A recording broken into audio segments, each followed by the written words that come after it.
High, দিনটা ছিল 11 জানুয়ারি। আমার ঐশী সোনার শুভ মামা ভাত বা অন্নপ্রাশন বলতে পারো। সুন্দর করে স্মৃতির পাতায় কিছু মুহূর্তকে ধরে রাখলাম, সেটাই তোমাদের সাথে শেয়ার করার চেষ্টা করেছি।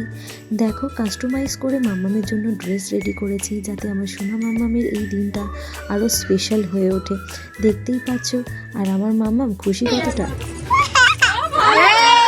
আমাদের আদরের ঐশীর খুশিটা তোমরা দেখতে পেলে তার এই হাসি দিয়ে। হাসিটাকে আর মিউট করলাম না, এটাকে আমি ধরে রাখলাম স্মৃতি করে।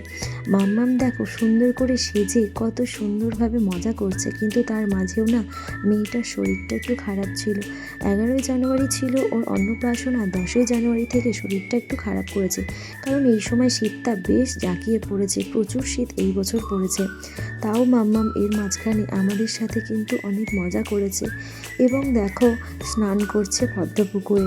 আমি ছোট্ট ছোট্ট মুহূর্তগুলোকে ধরে রাখার চেষ্টা করেছি, যাতে আমার সোনা বাচ্চাটা বড় হয়ে এই মিষ্টি মিষ্টি মুহূর্তগুলোকে দেখতে পায়। তার জন্যই এই ছোট্ট প্রচেষ্টা। তো দেখো, ভিডিওটাতে মধ্যে মাম্মাম কিন্তু সারাক্ষণই আমাকে চাইছে। এই দিনগুলোতে নাকি বাচ্চারা কান্নাকাটি করে, হ্যাঁ মাম্মামও করেছে, তার মধ্যে শরীরটা খারাপ, তাই জন্য সারাটা দিন কিন্তু ও আমাকে ছাড়েনি।